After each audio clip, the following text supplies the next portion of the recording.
Hey guys, welcome back to Pre-Production. Thank you so much for listening once again. I have a wonderful guest with me this week. She is an actress, a writer, and a director. Her name is Gigi Saul Guerrero, and I am so pleased to have you here. Thank you so much for coming on. No, I appreciate you. You have such a nice voice for intros, so feel free to introduce me anytime in the future now. Thank you. And did I say your name right?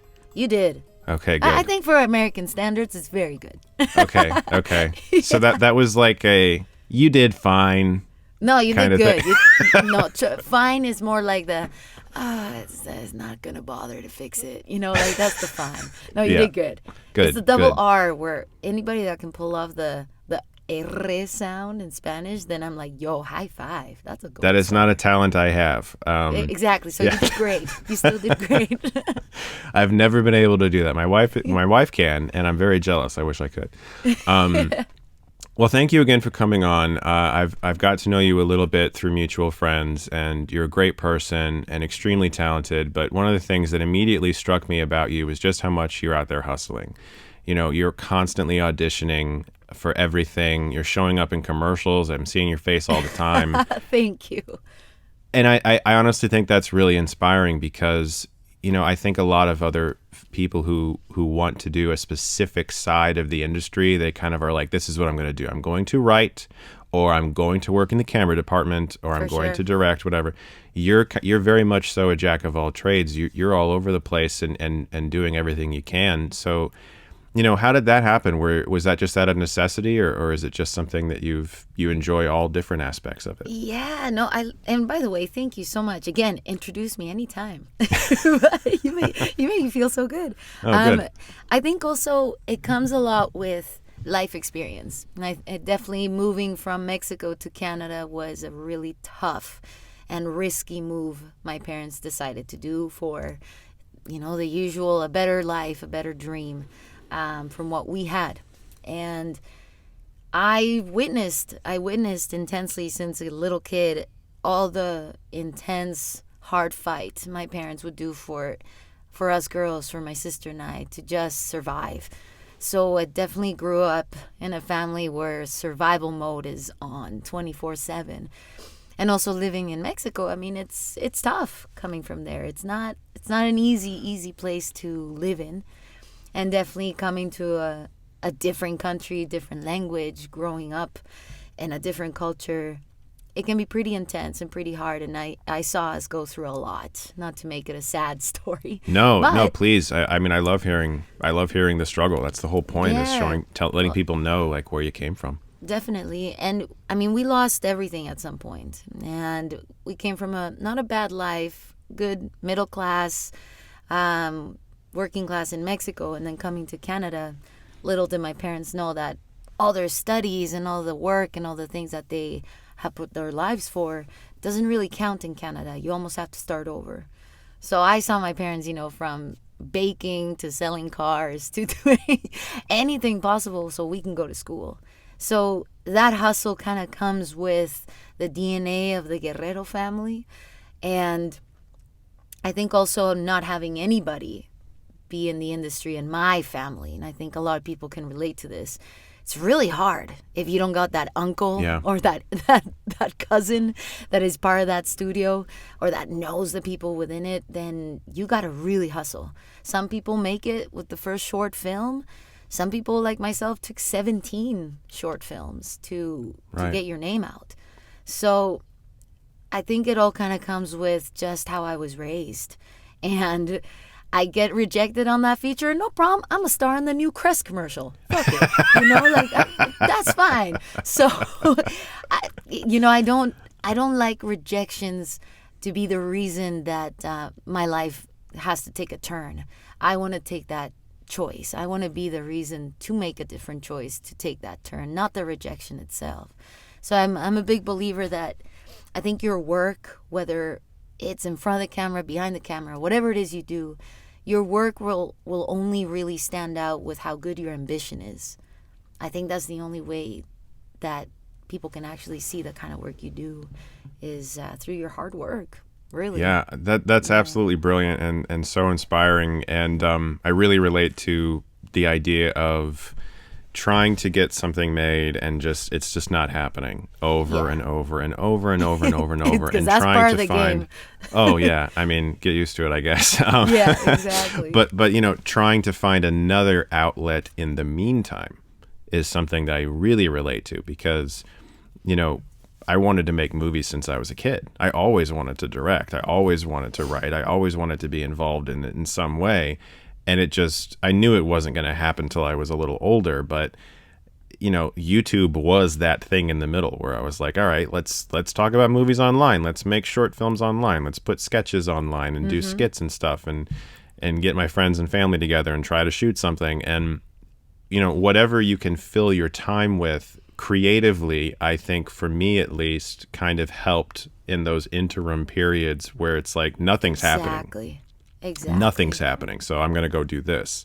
And and your way of doing that, whether it's a commercial or whatever, I genuinely think is so smart. But also just like from a mental health perspective, to have something to put your time to, you know, in between. Agreed. And we're very lucky that filmmaking, it's that art form that takes a lot of people to be part of it.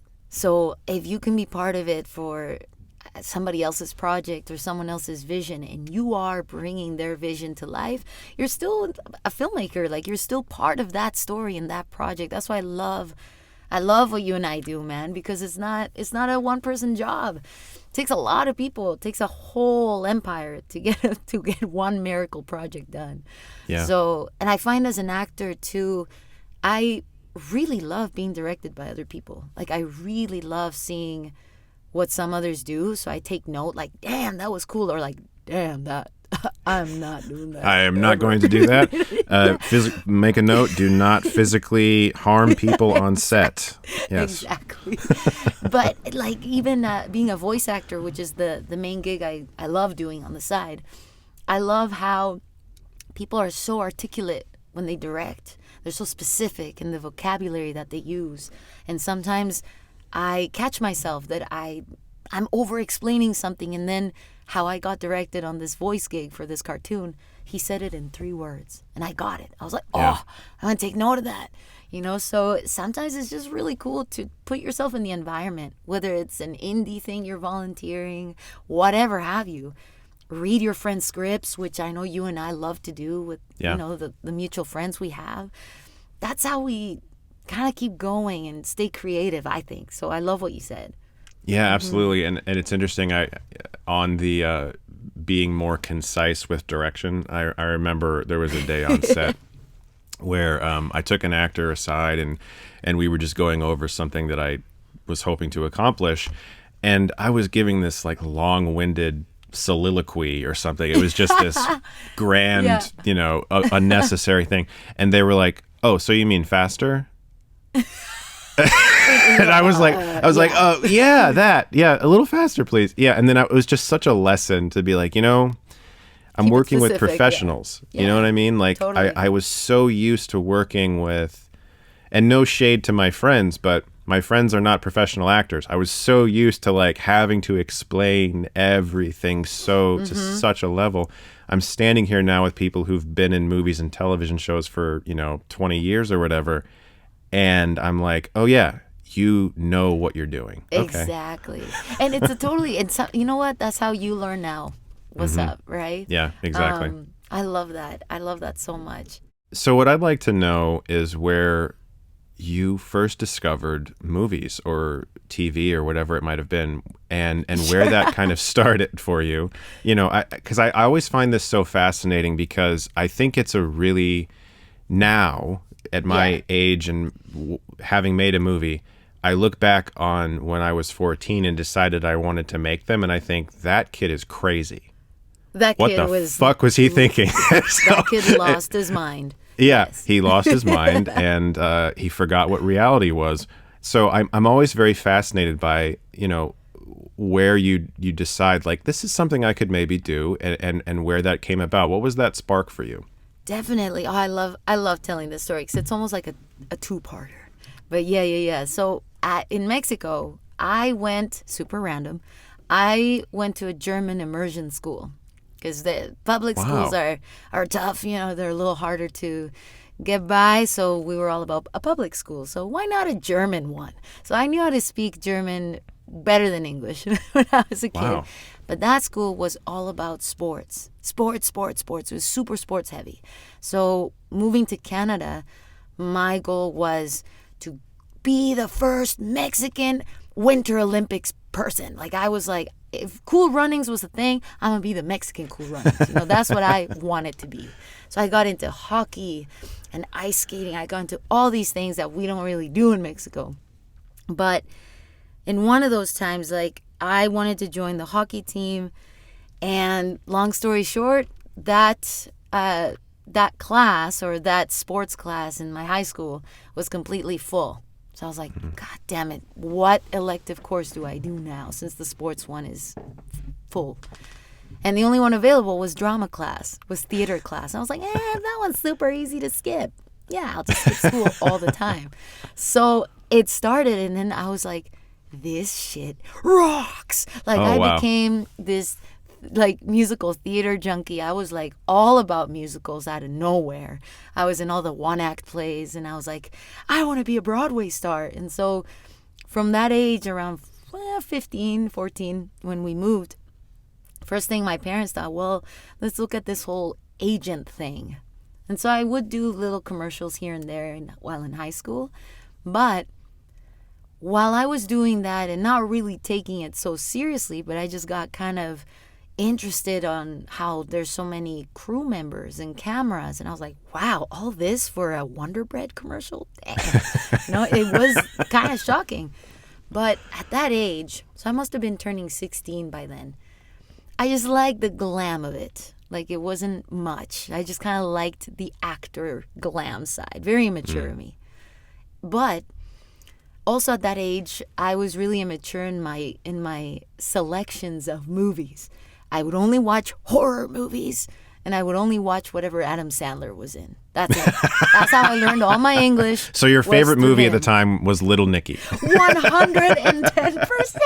I don't like to admit that shit. But yes, yes, it was. And Yes. comedies like that, like with Rob Schneider, like The Hot Chick, or White Girls, like that's all I would watch.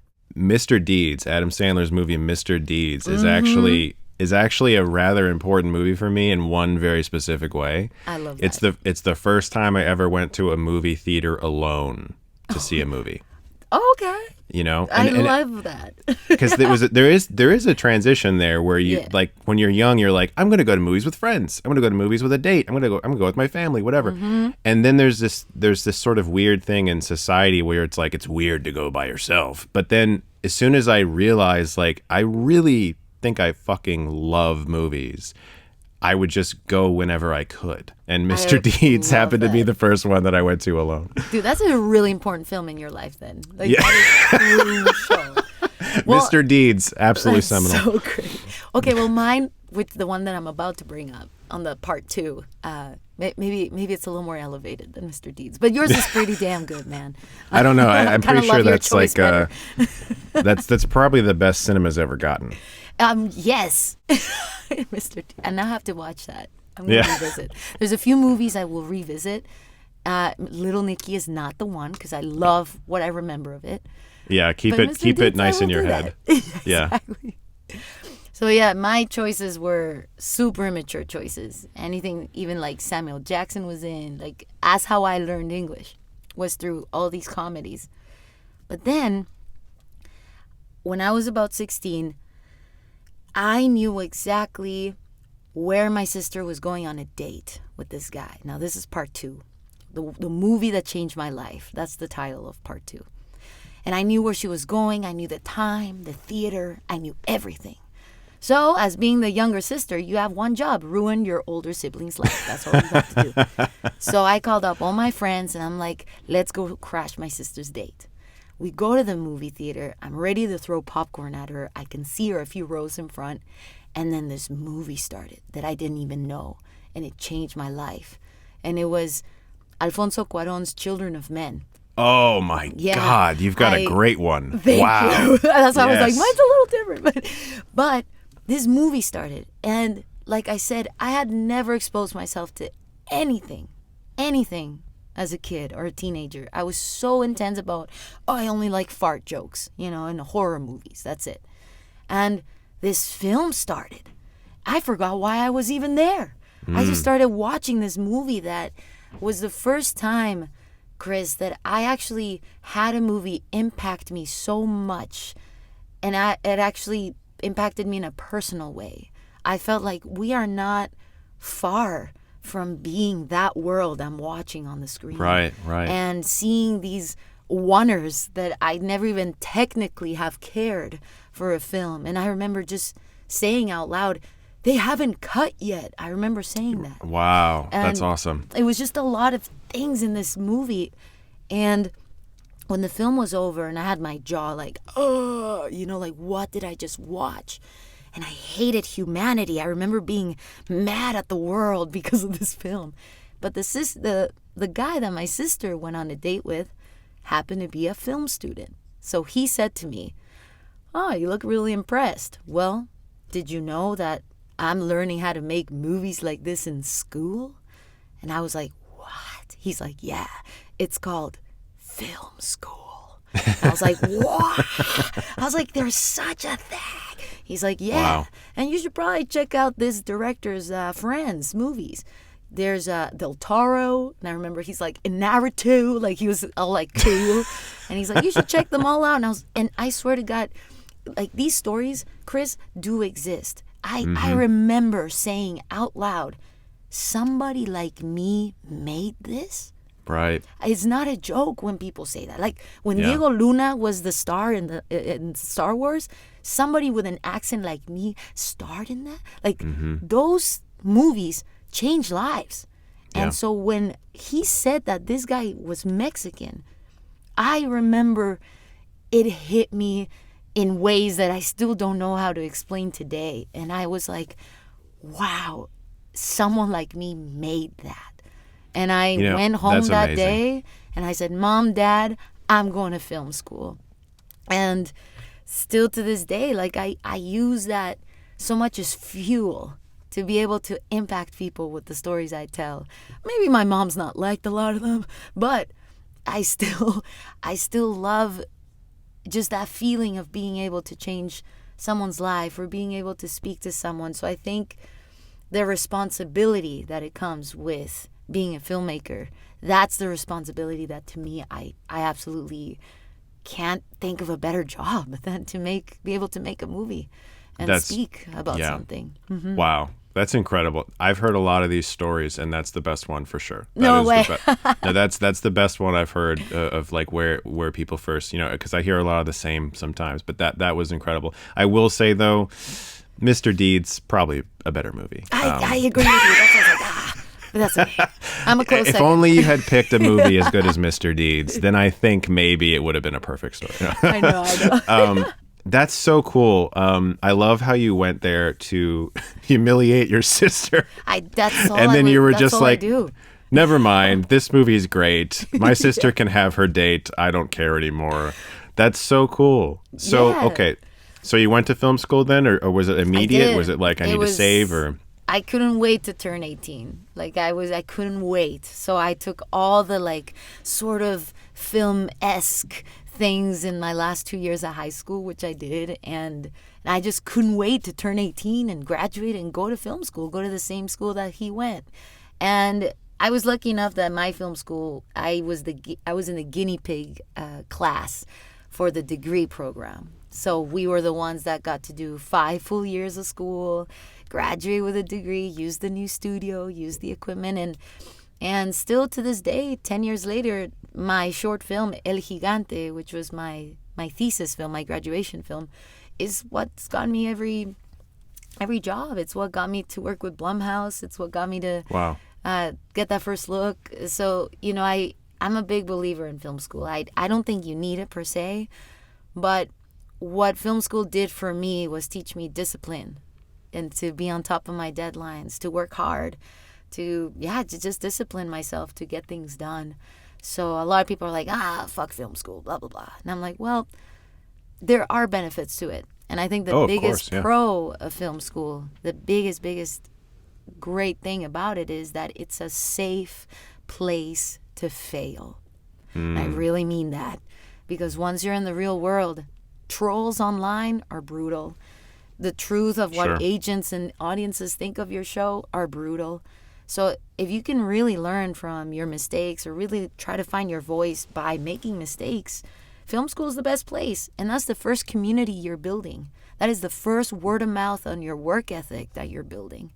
So I already know who from my school kept going, who didn't, and who I will work with and who I won't, you know? So I think it teaches you a lot on how the industry outside works, because it is a small community. Even though it feels huge, it's crazy. Like, I know you, and we've not met in person, but we know each other, you know? So it's a lot of word of mouth is a thing out there. And so you got to keep on your game, for sure.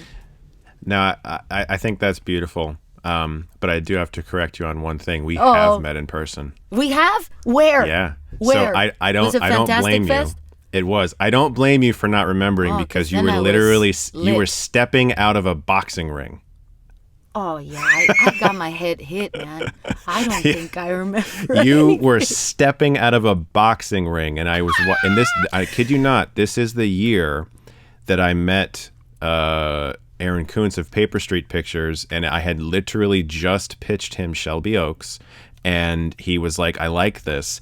And then I watched you and another person, I can't recall who, kick the shit out of each other in a boxing ring. And then you came out, and I was like, hey, that was really badass. And you were like, thanks, man. And that was it. Yeah, dude, I was like maybe not lit on booze, but I was lit on just adrenaline. So I don't remember. It was pretty cool, though. I had Thank because you. look, this is the first time I ever went to Fantastic Fest, and I was like, it's stressful enough to come here and meet people, and maybe, especially if you have a movie, I could not even imagine the idea of like, hey, also, let's get my ass kicked today for people's amusement in a boxing ring. When they really asked me cool. last minute, I swear to God, I was like, no way. Because the red carpet's the day after, so I got to really have my shit together. So, You're just walking the red carpet with a broken nose. I mean, that is kind of badass, though. Maybe It next is. time. Maybe next Yeah. time. No, that's great. And also the film school story, I have to say, I've never really looked at it that way before, that it's a safe space to fail. I think that's actually really profound, because I think as artists, we're all very scared of failure. There's a really good podcast. Lesson. That's the biggest lesson, I think, It in is. this industry. Don't be afraid of failure is the That's biggest exactly what I was lesson. just going to say. Yeah, it's I was just going to mention this podcast I've been listening to. You know, David Duchovny started a podcast called Fail Better, where the whole show is just he interviews people about their perceived failures and how it shaped them in some way, and it's really valuable, actually. I'm going to listen to that. Yeah, it's good. So you've made your first short that did really well for you. And I think that was in 2014. Yeah. Yes, it was El Gigante. El Gigante. El Gigante. So that short film still today, I mean, it still stands. Like, it's still the one my reps use. I'm like, oh God, it's so old. But it kind of got my name out there. So thanks to that short, I just started doing so many viral videos. Like, that's why I have so many short films, because I was the first filmmaker to work for Crypt TV, for Eli Roth's Crypt TV. Oh, yeah. So I was just making viral videos all the time for them, for next to nothing. But I loved, the idea of, oh my gosh, you're working for the guy that did Hostel. And we became really good friends, Eli and I. And just having viral hits really taught me how to make stuff quick, cheap, and dirty. So I think that's what helped me so much with the feature debut, the day I decided to leave Canada, because I was like, man, none of this niche genre of horror and with that Latin twist is working out here in Canada. It really was not. So kind of took that risk, and I said, okay, I'm doing a backpack tour in LA. And this is pre-pandemic, so this is about 2018 now. And this is before Zoom, Skype, that people would have meetings on that. Like, Yeah. I remember the reps that met me when they watched my short films. They said, we'll rep you, but you have to be in LA. You want to be somebody, you got to Awful. come here. But it's true. Like, that's the mentality back then, right? It's wild. So I remember I was like, I think I just need to leave and go. So I did that. I did the water bottle tour, and Blumhouse was the first was the first one I had. And it was just a general that day.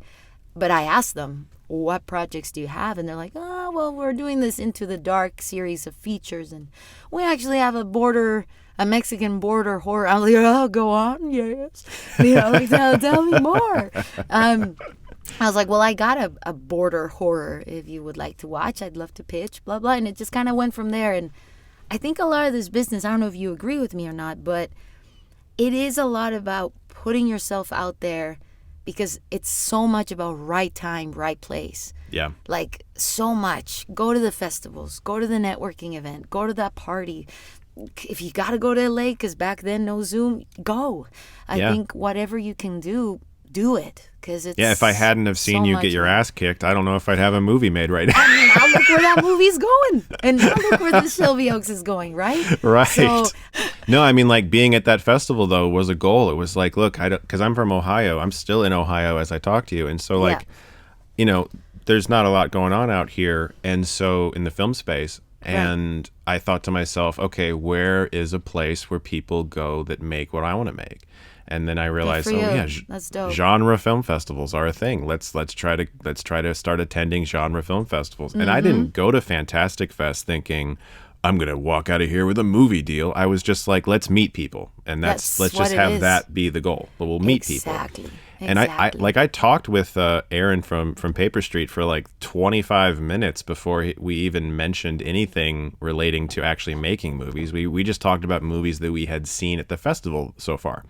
And you have, because you can walk up to people, and I'm sure you've experienced this on both ends, where you walk up to someone and like, I don't want to sound like I'm trying to like use them or get something out of them. But then also sometimes it comes to you where you're like, oh, this person has no interest in anything except whatever I can do for them. I agree. And even now, I'll admit to you, Chris, even now I feel that fear or I'm so uncomfortable and worried because everybody sees me as a director. Everybody has seen me as a director, writer. And now that I said to myself, I'm going to go hard with the acting just because now I got time with these strikes, you know what I'm saying? So now I'm going to put that time in, get these reels done, and it worked.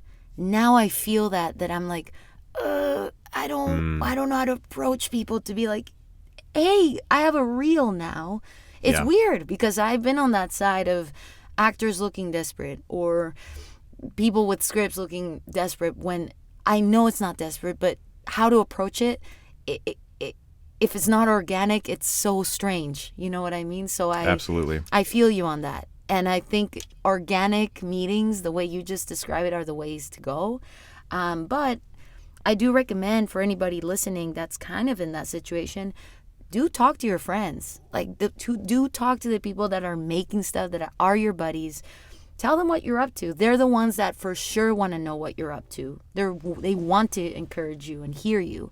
But when it comes to new people, like, there's a fine line for sure. So definitely. I'm glad that it worked for you. I'm really stoked. I can't wait to see it. Oh, thank you. I appreciate that. That's really kind. Into the Dark. You've got an episode.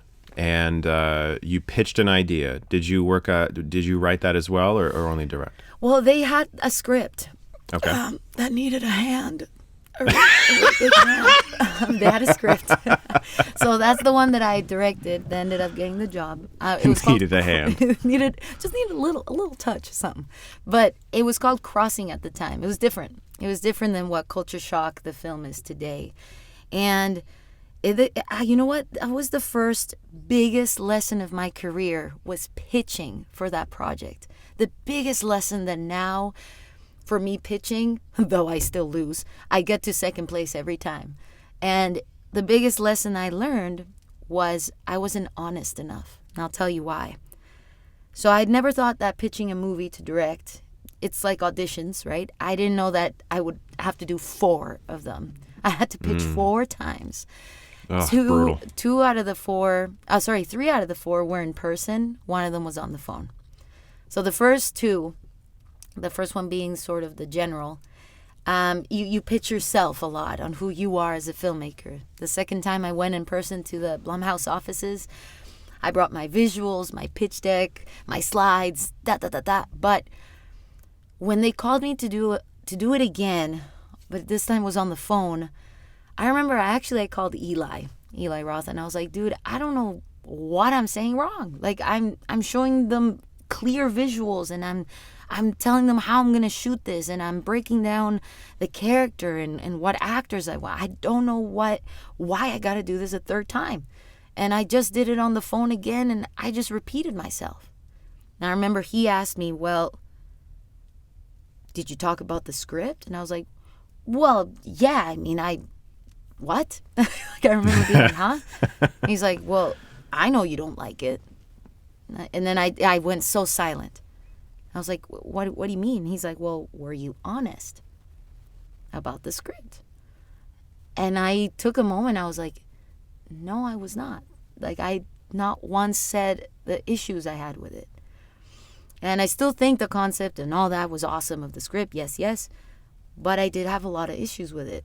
But I was being maybe this comes from coming from a more underrepresented community, like as a minority, Hispanic, female, right, in the business, that we're so used to being a yes person to get the job. Just say yes. And when he said, were you honest? And I said, no, I was not. It made me realize, fuck, or more like, puta madre. You know, like I should have been honest. And so when they, thankfully, Blumhouse, they must have really believed in me, because they didn't have to call me back in a fourth time to do it. So they did, and I went a fourth time in person. I'll never forget this moment. I went again. I changed the game that day. And I said, I think I've made it very clear visually, aesthetically, what I'm going to do with this film. But here's a 2-page document, double-sided. Remember, I took out this piece of paper for everybody. And I said, and these are the changes that I would do with the script. And I voiced out loud my issues with it, but with solutions, always with solutions. And why those were important to me, and why I needed to make those changes. And also, it was at the time when Trump was still a thing. And I spoke about that. I made the project actually personal. And what we talked about earlier in this podcast was, I didn't make it just about a job. I made it about a responsibility. Right. And I didn't do that before. So if my responsibility to speak about the issues of immigration, to speak about the separation of families at the border, caging people, to speak about the American dream and what it means to me, that changed it. And I didn't do that. I wasn't honest. And so I did that, and right then, I remember the exec, he said to me, well, thank you. He shook my hand. He said, you got the job. Wow. Man, it was like that Natalie Portman moment when she got the part that she goes to the bathroom and cries to her mom. I did the exact same thing. I was like, thank you so much. Where's your bathroom? And I called. I'm like, Mama, they gave it to me, Mama. And I remember like it was the same scene. But biggest lesson for me. And I since then have always encouraged change. And even to my film students that I teach here, I tell them, be yourself, because today we are so lucky that honesty, authenticity, diversity, and just truth is what people want on screen today. And before, I was right on that change and that switch of that. So yeah, that's to me like the biggest lesson I think I've ever learned. That's amazing. And I think pitching is one of the most stressful and nerve-wracking things because you're walking in, and I think all filmmakers have some aspect of imposter syndrome where you're like, I don't know if I belong. Always. But it's also good though to know what you're good at. Yes. Like it's good to have like a healthy combination of both. And so you're walking into these meetings, or at least I certainly am, and I'm thinking both of those things. I know what I'm good at, but also I shouldn't be here. Someone take me out of here now. Yes. And so it's this weird war in my brain where I'm thinking, how do I pitch myself and my ability or whatever and know I'm good at this thing that they want me to do, but also I'm thinking, you suck at this. Get the fuck out of here. Go back to being a bus driver. And we all reach that. And that's probably the scariest moment to reach of, am I even worth to do this? Am I even supposed to be or meant to be doing this? We all reach that. And I think it comes with the thick skin that we build. And I think it comes with the experiences of the rejection and the experiences of being told you can't. That it's part of filmmaking. It's a big part of it to say, yes, I can, and I'll show you why.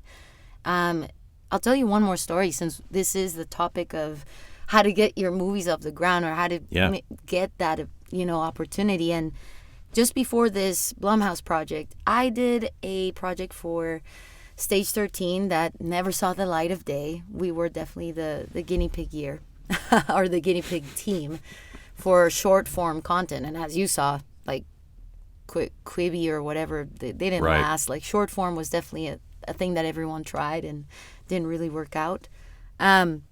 So we were the first to do this Warner Brothers project for Stage 13, this show. And I must have been only 24 when we did this, 25 years old. And I was like, wow, I have a whole series that I directed, and I can't wait for people to see it. And long story short, they didn't really know how to release it, until also a lot of the issues came with I made it too genre-y, too niche of what was promised.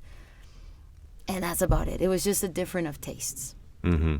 And I'll never forget, just before I said to myself with the fuel of thunder and rage of I'm going to LA, I only was able to have that rage because of what I went through prior.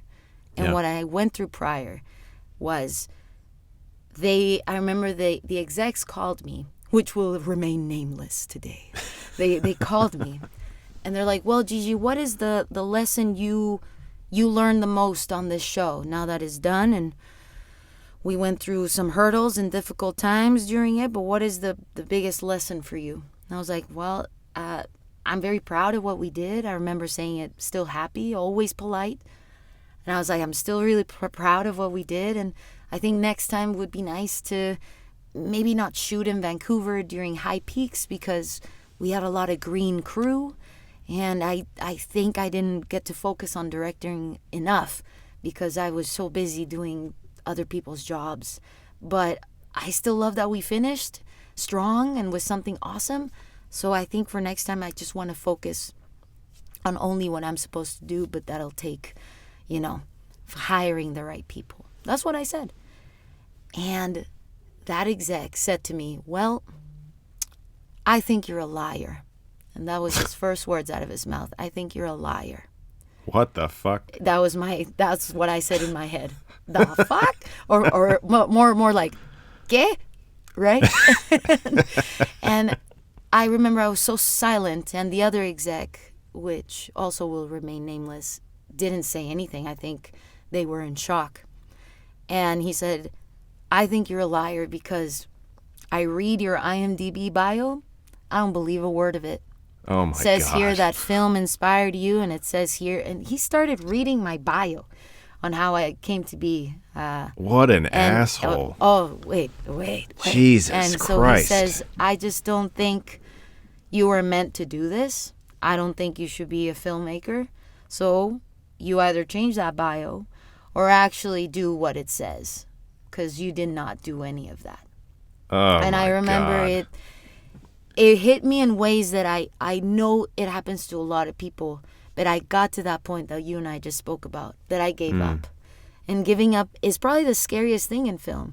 The scariest thing isn't a box office failure. The scariest thing is not like losing financing. The scariest thing is not all the things that we go through all the time, that they changed our director's cut to a shitty thing. The scariest thing is giving up.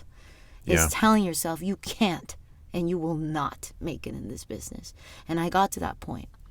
So I remember very clearly, I had like my mom to tell me and snap it out of me, like, you get up on your feet and you teach them what's up. And I remember like it became a whole thing with the reps because I gave up, and I said I never want to make movies again, until it just kind of snapped out of me thanks to the support of people I have here, family and friends. And then my mom's thing was success will always be the best revenge. And to bring a conclusion to this story, I made Culture Shock I got the first look deal with Blumhouse, and that film won so many awards, and it did so great. It's still 100% on Rotten Tomatoes. It did a beautiful thing that they called me back, those two execs, the two same ones. And No it was, shit. yes. And I remember I was like, take a breath, don't make a big scene, don't go chola on their ass, don't go chola on their ass, just calm down. And so my producer and best friend, Rainer, he was on the phone. He's like, don't say anything. I'm like, I won't. And so we get on the phone, and they're like, well, it's been a long time, guys. And Gigi, we saw Culture Shock, same guy, right? He's like, and it was good. It was good. And then the other exec said something stupid. And then he says, well, let's just cut to the chase. We would like to offer you guys, to remake the series, but with a substantial amount of much higher budget. And we love to actually open the opportunities and blah, blah, blah, blah, blah, blah, blah. What do you guys think? And it was so hard for me. And I just went, I think we'll get back to you. But right now, I think we're not sure if we're interested. Thank you. And I left it there. I don't care that I said no to it. I don't give a shit. And it was like, nah. Don't need it. I will say the boxing ring was pretty badass, but this is even more badass. You know what I'm saying? Like, that's awesome. It was intense. It was intense. That's awesome. And that awkward silence, and since that moment on, since that day, I've been able to really accept stupid things that get said to me, whether it's on set, whether I enter situations of that I'm like, not here, not today.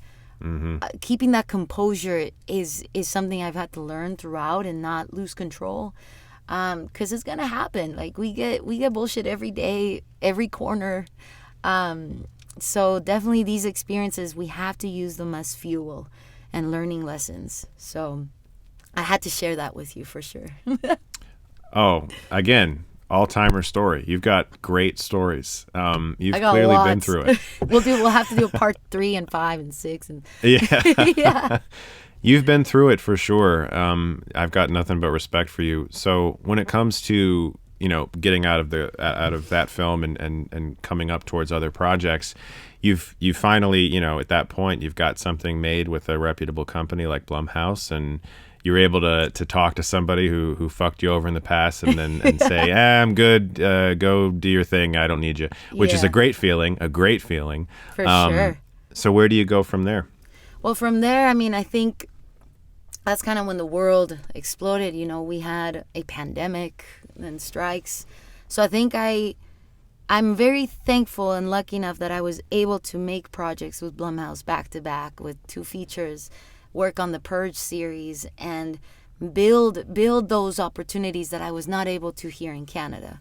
So when the world kind of exploded and I had those things under my belt, coming back home here in Vancouver, it was a lot easier. It was a lot easier to bring those experiences and start building the brand of my company, Lucha Gore.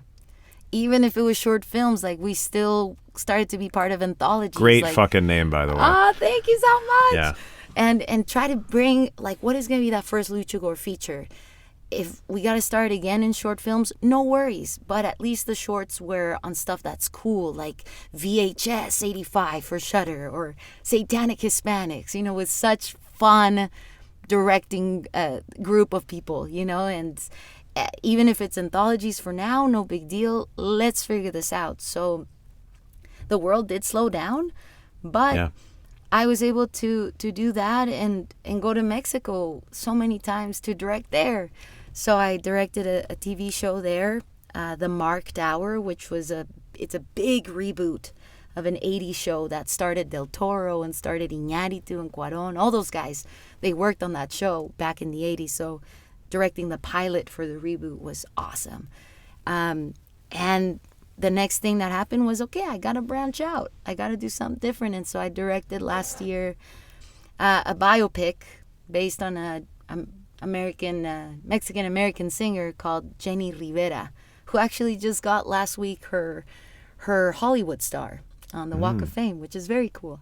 Yeah. So branching out was kind of the right choice because I'm like, I'm also looked at and rejected as the horror girl a lot. So I was like, I need something that's going to help me be able to make that Children of Men movie one day. So if I got to kind of branch out and do a biopic of a singer, maybe that's starting to go in the right direction. And, so it's hard. I got to tell you, it's tough. And now the industry is definitely in a weird place that if you're not working on your indie projects, which is the thing to do, then you got to figure out ways on branching out to hopefully get your foot in the door, Yeah. So definitely that's been the focus. And of course, acting. I love acting so much. If I'm gonna get a no everywhere, I'm gonna star in 4 Crest commercials, like you said earlier.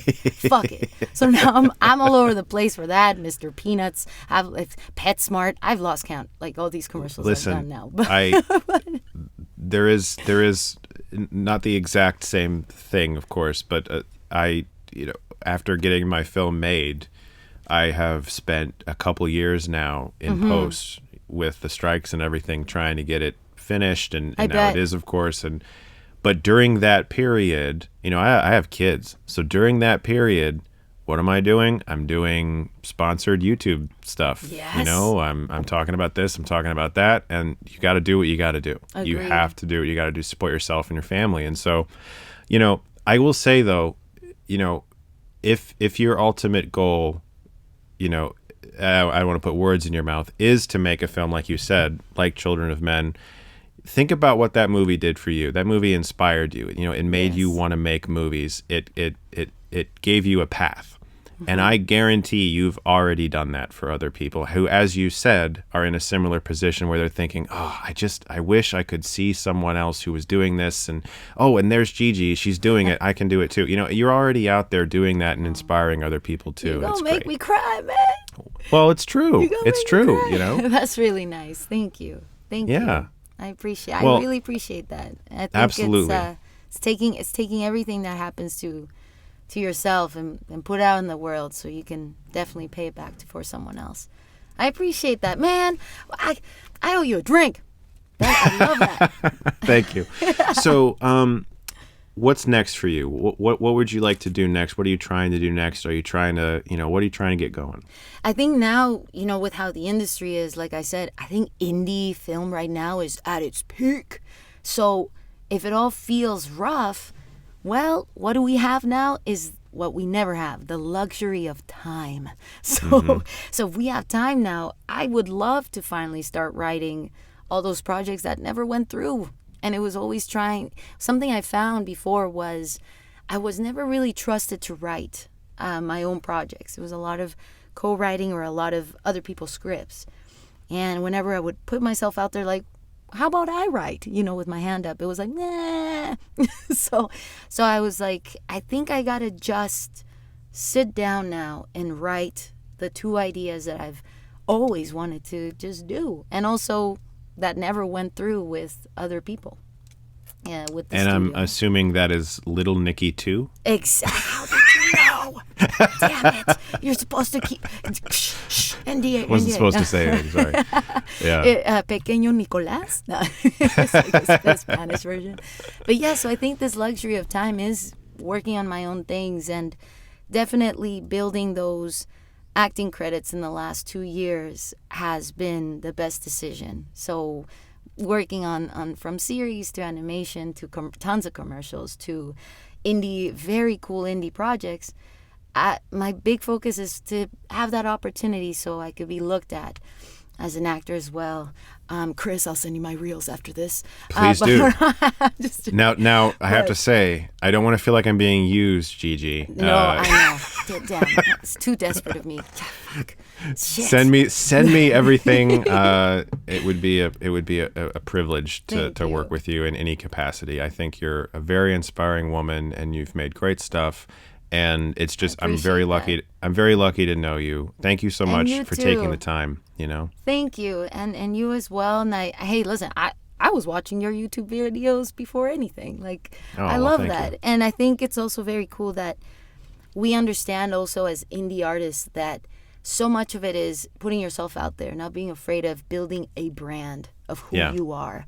I think our resume now is social media. It's crazy to say that, but whether you're on YouTube, whether it's Instagram, which is now what everybody needs to see, that is quick, what you put on IMDb, like a lot of it is your brand. And I think people should never be afraid of being who they are online, who they are out in the world.